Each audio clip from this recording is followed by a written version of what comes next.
So I got all my power stations like pretty much charged up.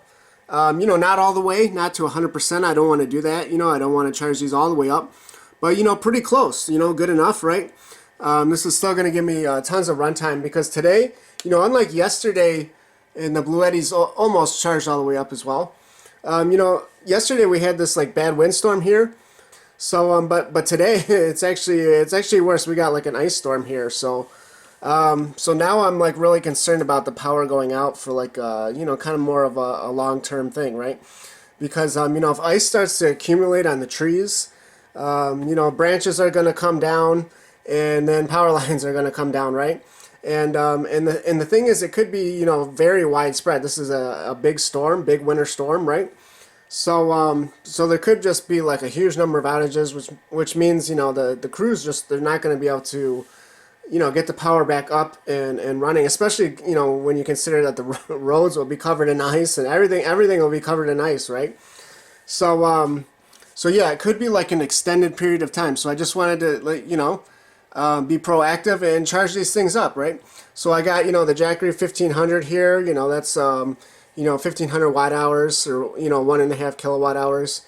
The Goal Zero, the 1000 core is about, you know, 1000 watt hours. And then I've got a couple of smaller power stations, you know, mid-size to small. This Bluetti EB55 being one of them, you know, about 500 watt hours. So, you know, right here we got, you know, close to 3 kilowatt hours. Now, of course, like I said, I'm not running them, you know, I'm not going from 100% down to 0%, you know. So I'll probably only use about 80% of the capacity or so if I really need to end up using these, right? But still, that's, you know, that's still well over 2 kilowatt hours. And you know, while that's not like a huge amount in the grand scheme of things, like compared to like, you know, what most people use, you know, at their house like every day, right? It's still a pretty small number. The thing is with these power stations, if you're smart about what you're doing, like you can still do a lot with these things. Like everything you would kind of need to do, I could do with these units, right? You know, I could definitely have like my refrigerator plugged into this Goal Zero, right? Because the inverter is definitely going to be to handle that surge, right? You know, your household refrigerator is going to have a pretty big surge, even though it'll only run at like 100 watts or something like that, right?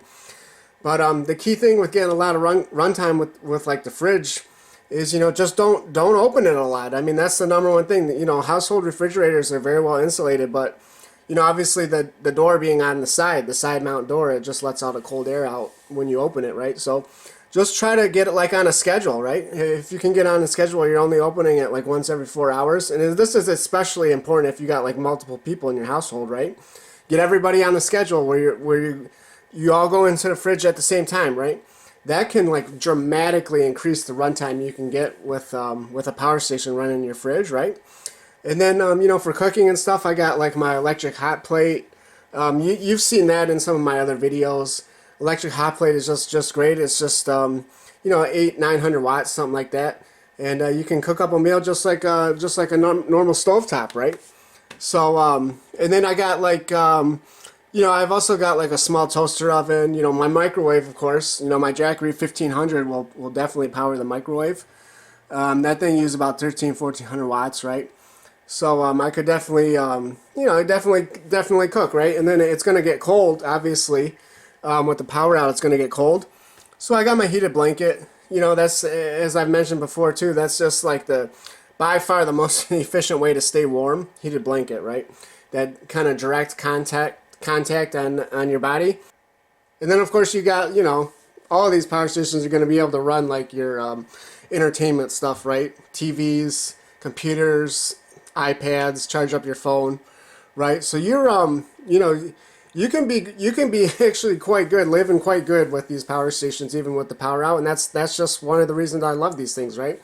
So yeah, just got these things ready to go just in case. You know, so far right now it's been like it's actually been more of like sleeting, you know, so that's like where it's actually coming down frozen already. So that's a lot better than coming down as like liquid rain and then freezing, right? And then that's how you get the ice buildup. So far we've been lucky. But yeah, so hopefully you just found this video interesting. And yeah, thanks for watching.